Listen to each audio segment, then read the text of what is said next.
Hello student, I am Moreshwar सहारे। आज मैं आपको बायोलॉजी का एक छोटा सा टॉपिक पढ़ाऊंगा और उसका नाम है RNA world.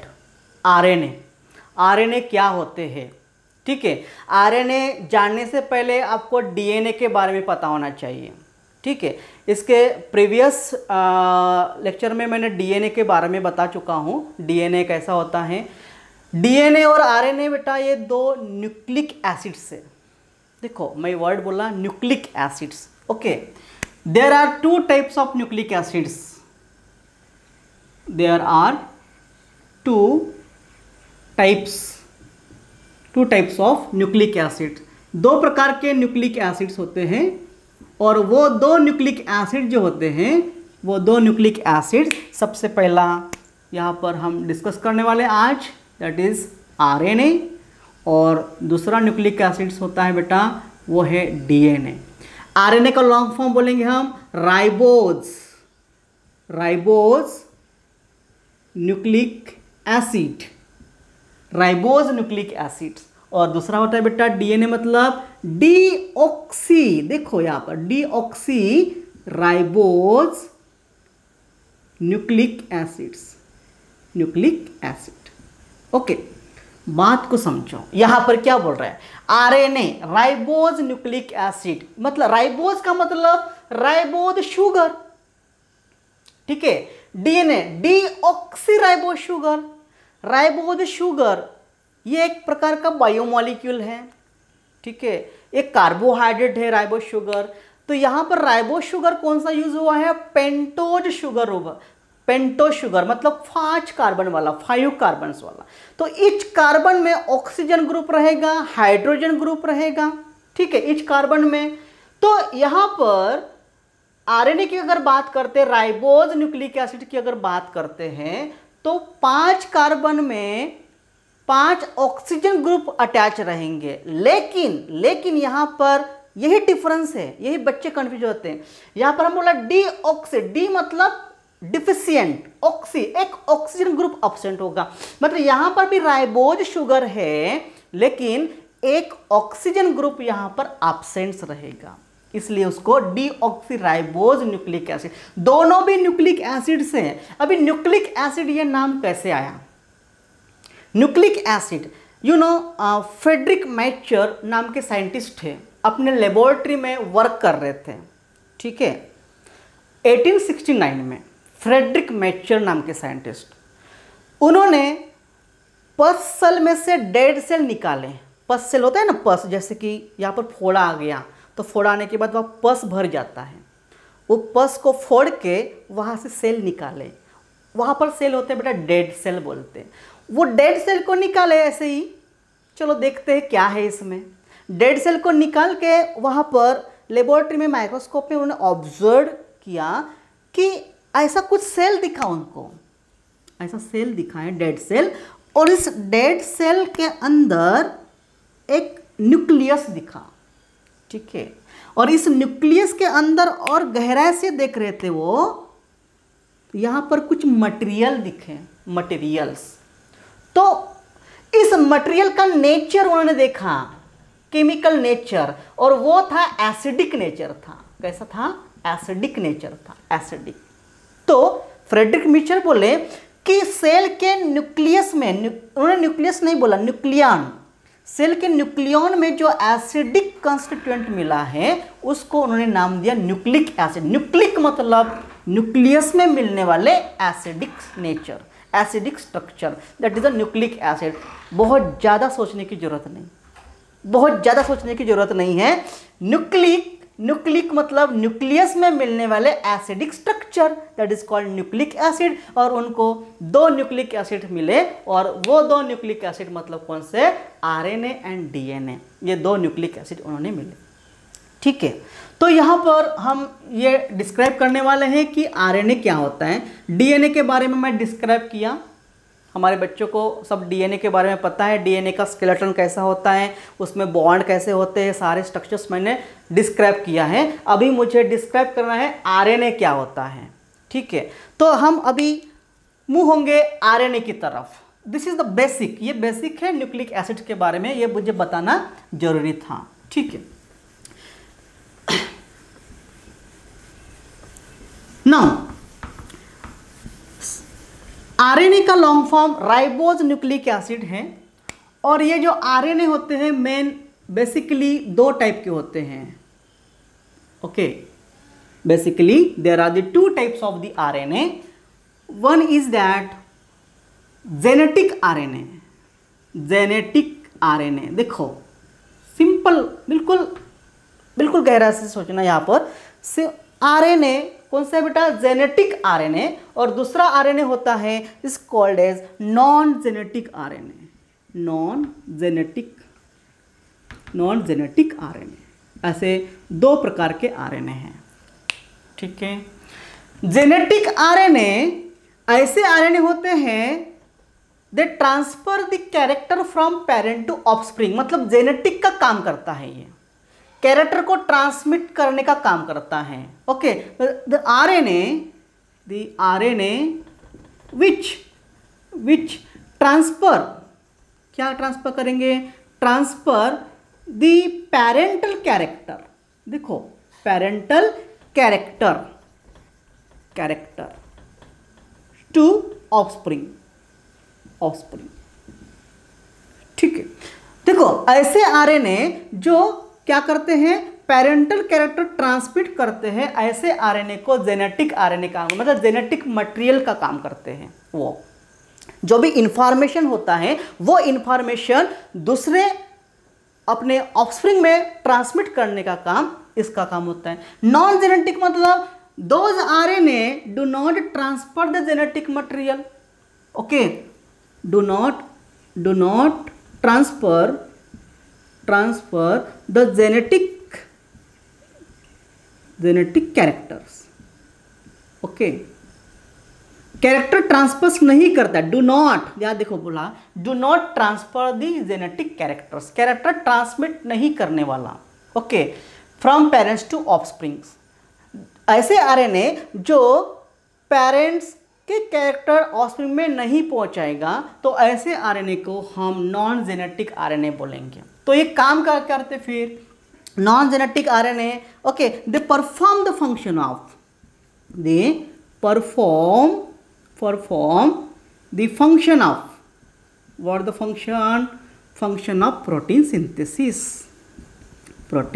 Synthesis in both prokaryotic and eukaryotic organisms. Eukaryotic organism में भी प्रोटीन सिंथेसिस करेगा, प्रोकैरियोटिक ऑर्गेनिज्म में प्रोटीन सिंथेसिस करेगा, यानी प्रोटीन सिंथेसिस करने का काम ये नॉन जेनेटिक आरएनए करते हैं। ठीक है, और जो जेनेटिक आरएनए होते हैं वो जेनेटिक आरएनए अपना कैरेक्टर को ट्रांसमिट करने का काम करते हैं। तो ये जेनेटिक आरएनए कहाँ होते हैं, कहाँ मिलेंगे हमको? जैसे कि एग्जांपल बैक्टीरियल सेल यानी प्रोकैरियोटिक सेल में जो आरएनए हमको मिलेंगे वो आरएनए जेनेटिक आरएनए होंगे। ठीक है, यानी देखो हमको इन्फेक्शन होता है, ठीक है, इन्फेक्शन होता है मतलब क्या करते हैं? वो जो बैक्टीरिया हमारे बॉडी में आ गया, हमारे सेल में आ गया, इसका मतलब वो बैक्टीरिया अपना जो जेनेटिक मटेरियल है, आरएनए है, वो हमारे सेल में इंड्यूस कर देता है, इंसर्ट कर देता है, अपनी रिप्लिकेशन प्रोसेस स्टार्ट कर देता है, अपना पॉपुलेशन बढ़ाता है, रिप्रोड्यूस करना स्टार्ट कर देता है। ठीक है, और हमारे मेटाबॉलिज्म को रिड्यूस कर देता है, हमारी जो प्रोटीन सिंथेसिस की प्रोसेस है उसको स्टॉप करने की कोशिश करता है, हमारे एंटीबॉडीज बनने की जो प्रोसेस है उसको स्टॉप कर देता है, उसको रिड्यूस कर देता है। हम बोलते हैं हमको इन्फेक्शन हुआ। तो इसी प्रकार बैक्टीरिया के सेल में जो भी आरएनए होंगे वो आरएनए मतलब जेनेटिक आरएनए इसी प्रकार का इन्फेक्शन करते हैं। या फिर you are well famous about the viruses are the acellular, virus को सेल नहीं है। तो वायरस क्या किससे बना है? प्रोटीन कोड से बना है, और उस प्रोटीन कोड के अंदर क्या मिलेगा बेटा? जेनेटिक मटेरियल, आइदर डीएनए और आरएनए। अगर कोई भी एक मटेरियल होगा, याद रखना यहाँ पर वेरी इंपॉर्टेंट क्वेश्चन मैं आपको बता रहा हूँ कि क्या होता है कि कोई भी एक ही जेनेटिक मटेरियल हो सकता है, दोनों कभी जेनेटिक मटेरियल नहीं होते हैं। दोनों डीएनए और आरएनए जेनेटिक मटेरियल कभी नहीं हो सकते, आइदर बैक्टीरिया सेल में वायरस सेल में होगा तो कोई भी। अगर डीएनए है तो डीएनए जेनेटिक मटेरियल रहेगा, अगर आरएनए है तो आरएनए जेनेटिक मटेरियल होगा। ठीक है, तो जिस ऑर्गेनिज्म में, जिस बैक्टीरिया में, जिस वायरस में अगर आरएनए है तो आरएनए जेनेटिक मटेरियल एक्ट होगा। अगर आरएनए नहीं है, अगर उस ऑर्गेनिज्म में डीएनए है तो डीएनए जेनेटिक मटेरियल होगा। इसका मतलब DNA is a genetic material in both lower organism and higher organism, but RNA is a genetic material only and only lower organisms. Lower organism like bacterial cell and viruses में RNA genetic material का काम करता है। यहाँ पर ये समझना बहुत ज़्यादा ज़रूरी है, बहुत ही ज़्यादा। बच्चे कंफ्यूज हो जाते हैं इसके बारे में। ठीक है, चलो अभी नॉन जेनेटिक की बात की है हमने। नॉन जेनेटिक आरएनए ये प्रोटीन सिंथेसिस का काम करते हैं। Protein synthesis both the prokaryotic cell, eukaryotic cell में प्रोटीन सिंथेसिस का काम करना। तो ये प्रोटीन सिंथेसिस का काम करने वाले आरएनए कौन से? तो दे आर, कौन से आरएनए हैं? There are the 3 types of RNA. There are 3 types of RNA. यहाँ पर 3 प्रकार के हमको आरएनए मिलेंगे और वो आरएनए हैं M RNA, M for messenger, यहाँ पर लिखता हूँ एम फॉर मैसेंजर आरएनए। दूसरा है R RNA, R for ribosomal RNA. And तीसरा है टी आरएनए, टी आरएनए मतलब ट्रांसफर आरएनए। ठीक है, टी आरएनए मतलब ट्रांसफर आरएनए। तो ये 3 प्रकार के आरएनए को बोलेंगे non genetic RNA and they have important role for the protein synthesis, protein mechanism. Protein synthesis is the biological process and it's a very essential process takes place in our body. Proteins make our the phenotypic expressions, हमारे phenotypic expressions को, phenotypic characters को express करने वाले protein होते हैं। Okay, protein make the growth of the body, growth of the cell, cell division करता है protein. इसलिए प्रोटीन की प्रोसेस बहुत ही नेसेसरी होती है और ये प्रोसेस करने के लिए ये आरएनए, तीनों आरएनए वेरी इंपॉर्टेंट रोल करते हैं। और ये आरएनए किस किस स्ट्रैंड यूज करता है? All the 3 types of the RNA are use the DNA template strand. मतलब डीएनए के ऊपर इस प्रकार की प्रोसेस प्रोसेस जो होती है, तो ये तीनों भी आरएनए वहाँ पर इन्वॉल्व होते हैं। Now let we see here. अभी यहाँ पर आरएनए के जेनेटिक आरएनए और नॉन जेनेटिक आरएनए बारे में हमने अच्छे से समझे। यहाँ पर अभी होता क्या है, आरएनए का स्ट्रक्चर कैसा है? ठीक है, इससे पहले मैं डीएनए का स्ट्रक्चर समझा दिया हूँ इससे पहले टॉपिक में। अभी मैं आरएनए का स्ट्रक्चर आपको समझा देता हूँ। RNA is a simple single stranded होता है। ठीक है, आरएनए कैसे होते हैं? RNA is a simple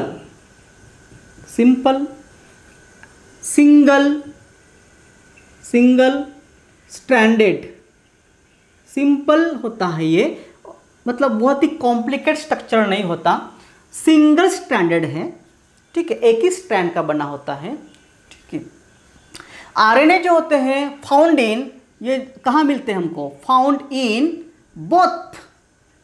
both दोनों जगह, बोथ साइटोप्लाज्म एंड न्यूक्लियोप्लाज्म। देखो वेरी इंपॉर्टेंट, यहाँ पर आरएनए हमको कहाँ मिलते हैं? Cytoplasm as well as nucleoplasm में हमको मिलते हैं आरएनए। ठीक है, अगर डीएनए की अगर बात करते हैं तो डीएनए ओनली एंड ओनली हमको न्यूक्लियोप्लाज्म में मिलेगा, न्यूक्लियस में मिलेगा हमको डीएनए। ठीक है, लेकिन आरएनए हमको न्यूक्लियोप्लाज्म में मिलता है, साइटोप्लाज्म में मिलता है। न्यूक्लियोप्लाज्म में आपको मतलब न्यूक्लियस के अंदर न्यूक्लियोलस है। न्यूक्लियोलस जो होता है सबसे ज़्यादा प्रिपेयर करता है आरएनए को, राइबोसोमल आरएनए को प्रिपेयर करता है। ठीक है, तो इसी प्रकार ये न्यूक्लियोप्लाज्म्स वहाँ पर मिलेंगे। उसके साथ साथ ये जो आरएनए है, RNA it is the first nucleic acids, nucleic acid हैं, जो फर्स्ट न्यूक्लिक एसिड्स होते हैं। उसके बाद डीएनए डिस्कवर्स हुआ है। आरएनए वर्ड की अगर बात करते हैं, ये जब फर्स्ट न्यूक्लिक एसिड्स मिला, यानी सबसे पहले आरएनए बने, राइबोज न्यूक्लिक एसिड्स बने, उसके बाद म्यूटेशन होके डीएनए तैयार हो गए हैं। ठीक है, अभी ये जो आरएनए, 3 प्रकार के आरएनए हैं। नॉन जेनेटिक आरएनए की अगर बात करेंगे हम, तो ये नॉन जेनेटिक आरएनए के बारे में डिस्कस करेंगे थोड़ा सा, because of they are important for the process of protein synthesis. उससे पहले हम आरएनए का स्ट्रक्चर डिस्क्राइब करेंगे। आरएनए ये इट इज़ अ लॉन्ग, ये कैसा होता है, it is long poly nucleotide chain. ठीक है, ये ऐसी बहुत लंबी पॉलीन्यूक्लियोटाइड की चेन होती है। मतलब आरएनए में न्यूक्लियोटाइड बहुत ज़्यादा होते हैं, न्यूक्लियोटाइड की एक चेन बन जाती है। ठीक है, अभी न्यूक्लियोटाइड का मतलब न्यूक्लियोटाइड मतलब nucleotide is a basic unit है। ठीक है, न्यूक्लियोटाइड कैसे बनता है, यू नो दैट फॉस्फोरस, उसके बाद शुगर, उसके बाद nitrogenous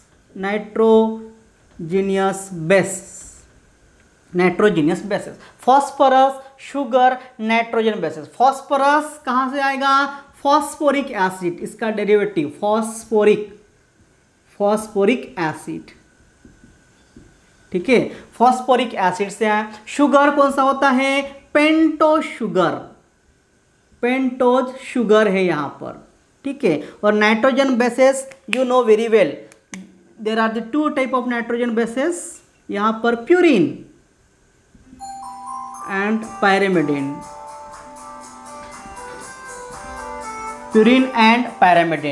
purine you know adenine and guanine, और पैरामिडिन यहाँ पर मिलेंगे यूरासिल एंड साइटोसाइन। हियर आपको यहाँ पर नोट करना है, हम आरएनए का स्ट्रक्चर देख रहे हैं। आरएनए में यूरासिल होता है, यानी डीएनए में जो थायमिन मॉलिक्यूल है, थायमिन को रिप्लेस करके यूरासिल आ जाता है, एक स्ट्रक्चर बन जाता है। उस स्ट्रक्चर को हम बोलेंगे न्यूक्लियोटाइड। ठीक है, तो आरएनए का इस प्रकार का स्ट्रक्चर। तो ये फॉस्फोरस, शुगर और ये पेंटोज शुगर है, और ये नाइट्रोजनियस बेसेस है। तो प्यूरिन और पैरामिडिन, तो इसमें इस एरिया में बहुत ज़्यादा क्वेश्चन बन चुके हैं, क्योंकि बहुत सारे बच्चे कंफ्यूज होते हैं कि पैरामिडिन थायमिन को ही बोलते, थायमिन साइटोसिन यूरासिल को हटा देते हैं। तो आरएनए अगर बात करें तो यूरासिल आरएनए में आएगा। चलो अभी इसका सिंगल स्ट्रक्चर कैसे बताएंगे। एक स्ट्रक्चर बहुत ही इजी वे से बता रहा हूँ आपको स्ट्रक्चर। इसका जो स्केलेटन है आरएनए का, ये आपको वेरी वेरी इंपॉर्टेंट है। जैसे देखो ये पेंटोज शुगर है, पेंटोज मतलब पेंटो का मतलब होता है 5 कार्बन वाला। ठीक है, first carbon, second, third, fourth और ये 5th, सिंपल। तो शुगर के फर्स्ट कार्बन में नाइट्रोजन बेस होते हैं, always nitrogen bases.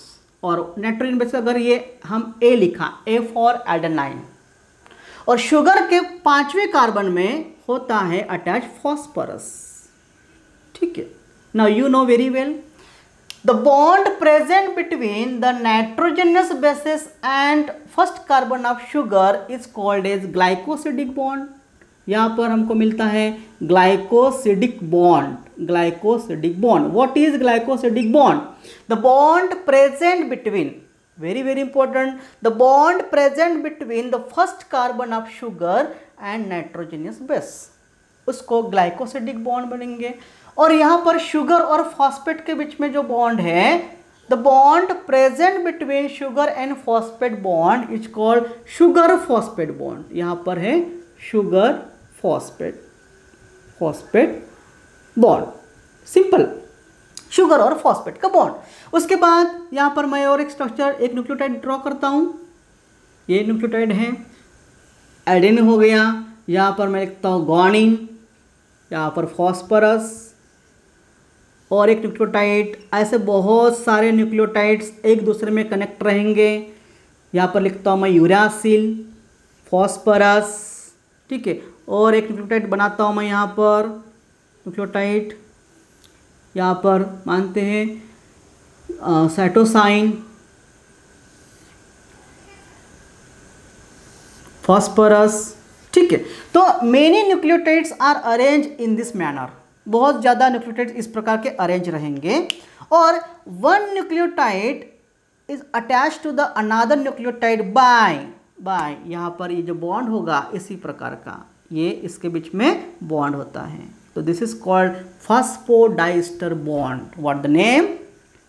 Phosphodiester bond. तो बहुत बार बच्चों इसी के ऊपर एग्जाम में क्वेश्चन बन चुके हैं, बॉन्ड के ऊपर कौन सा बॉन्ड किसके बीच में होता है। तो फॉस्फोडाइस्टर बॉन्ड किसके बीच में होता है? The bond present between the two successive nucleotide of the same strand. एक ही स्ट्रैंड में जो दो सक्सेसिव न्यूक्लियोटाइड्स है उसके बीचों बीच जो बॉन्ड बना हुआ है उसको हम क्या बोलेंगे? फॉस्फोडाइस्टर बॉन्ड है। डीएनए भी सेम, बिल्कुल डीएनए भी बना है न्यूक्लियोटाइड से ही बना है, ठीक है। तो डीएनए में भी इस प्रकार के बॉन्ड प्रेजेंट्स होते हैं, है ना। हम वो बायोटेक्निक प्रोसेस में हम देखेंगे, जब डीएनए को तोड़ना होता है तो फॉस्फोडाइस्टर बॉन्ड ही टूटेगा। फॉस्फोडाइस्टर बॉन्ड टूटेगा तो न्यूक्लियोटाइड सेपरेट हो जाएंगे, ठीक है। फॉस्फोडाइस्टर बॉन्ड क्योंकि दोनों न्यूक्लियोटाइड को एक कंबाइन फॉर्म में किया है, जोड़ा हुआ है। तो यहाँ पर देखो ये 5 कार्बन से अटैच्ड है फॉस्फोरस, और ये 3 कार्बन से, ऑलवेज ये 3 कार्बन देखो यहाँ पर 1 2 3 4 5, तो 3 कार्बन। तो फॉस्फोरस होता है दूसरा न्यूक्लियोटाइड का 3 कार्बन से अटैच्ड होता है, इसलिए हम यहाँ पर बोलते हैं ना ये 5 प्राइम और ये 3 प्राइम। हम जनरली आरएनए का स्ट्रक्चर हम पहले सेंटेंस लिखा, आरएनए इज अ सिंपल मतलब not complicated, simple and straight, मतलब ये सिंपल स्ट्रक्चर आरएनए का है। और RNA start from 5 prime and and with the 3 prime. अगर हम ऐसे लिखते हैं इसका मतलब 5 कार्बन से स्टार्ट होता है और 3 कार्बन में एंड होगा। इट्स अ पॉलीन्यूक्लियोटाइड चेन, ठीक है। तो ये है आरएनए का स्केलेटन। अभी ये आरएनए, तो ये आरएनए, डीएनए, ये जो स्ट्रक्चर क्या है, दीज आर द केमिकल्स, ये सब केमिकल्स है। केमिकल होता है, केमिकल एक दूसरे में बॉन्डिंग फॉर्म में है और बॉन्डिंग फॉर्म में होके एक पर्टिकुलर इंफॉर्मेशन स्टोर करता है और वो इंफॉर्मेशन ट्रांसमिट करता है। डीएनए की अगर बात करते हैं तो डीएनए जेनेटिक, देखो इतने सारे ह्यूमन बीइंग में, ह्यूमन में की बात करते हैं कितने सारे कैरेक्टर हैं, कितने सारे, मतलब मेरा वॉइस ये एक प्रकार का कैरेक्टर है, ठीक है। इसी प्रकार तो मेरा पढ़ाने की स्किल एक प्रकार की कैरेक्टर है, मैं जब चलता हूँ वो भी एक मेरा कैरेक्टर है। तो number of characters human beings में होते हैं। तो इतने सारे जो कैरेक्टर्स है, ये कैरेक्टर डीएनए कैसे ट्रांसमिट करेगा? What is the information? तो ये सब केमिकल का खेल है। हमारी पूरी बॉडी केमिकल से बनी है, पूरी बॉडी केमिकल। आप इवोल्यूशन टॉपिक पढ़ेंगे ना, उसमें फर्स्ट सेल कैसे बना वो पढ़ना।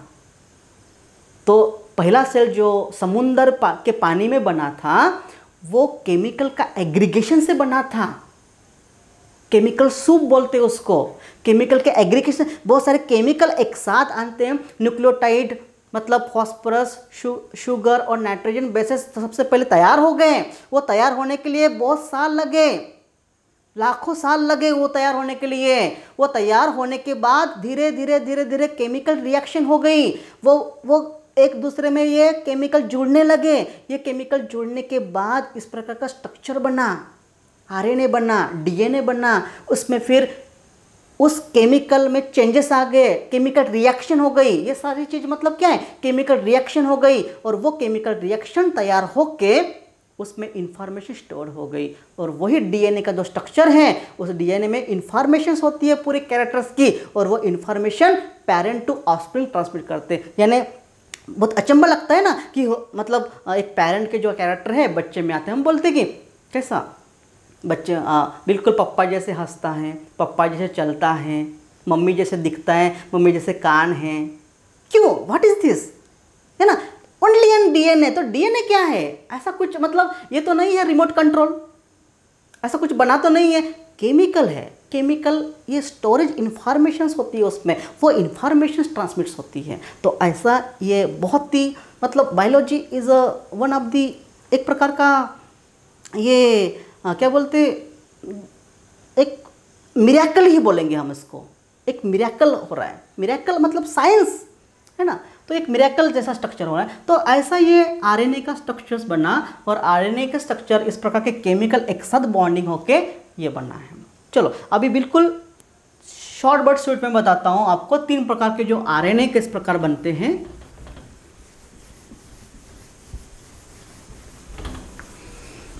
यहाँ पर 3 प्रकार के जो नॉन जेनेटिक आरएनए उसकी बात करेंगे।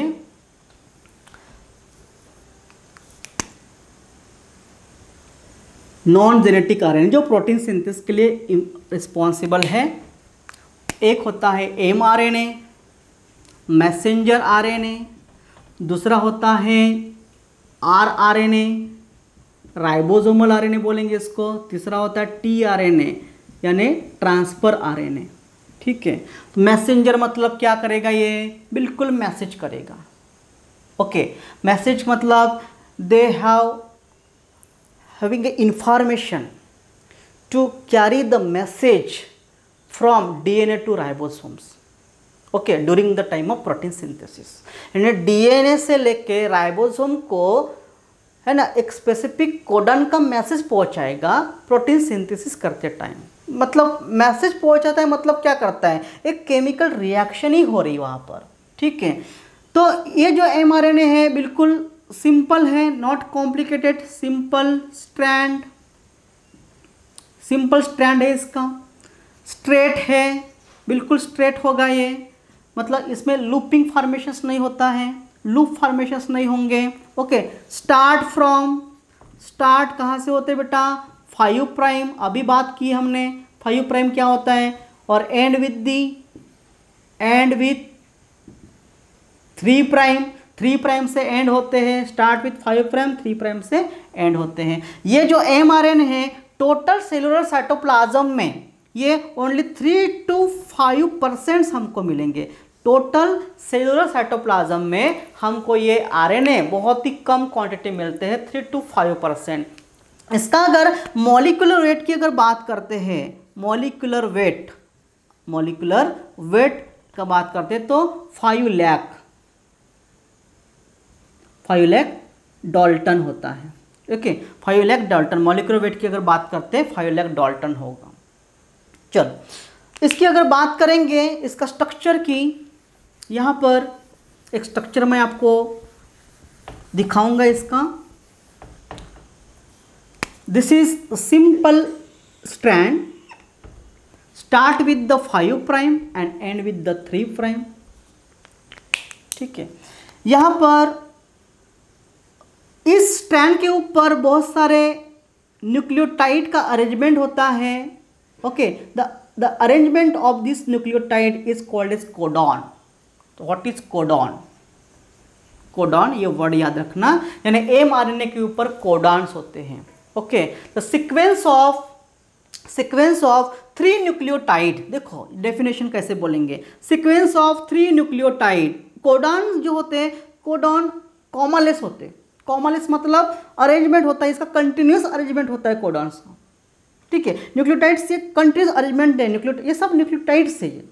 अभी हम न्यूक्लियोटाइड जो स्ट्रक्चर देखा वही न्यूक्लियोटाइड्स यहाँ पर अरेंज होते हैं। तो ये जो कोडॉन्स है, कोडॉन्स मतलब क्या? सीक्वेंस ऑफ 3 न्यूक्लियोटाइड, 3 न्यूक्लियोटाइड का सीक्वेंस। मैं देखो यहाँ पर सेपरेट कर रहा हूँ, 3 न्यूक्लियोटाइड का सीक्वेंस। 3 न्यूक्लियोटाइड का सीक्वेंस को हम कोडॉन बोलेंगे। ओके, और each codon specified to particular amino acids.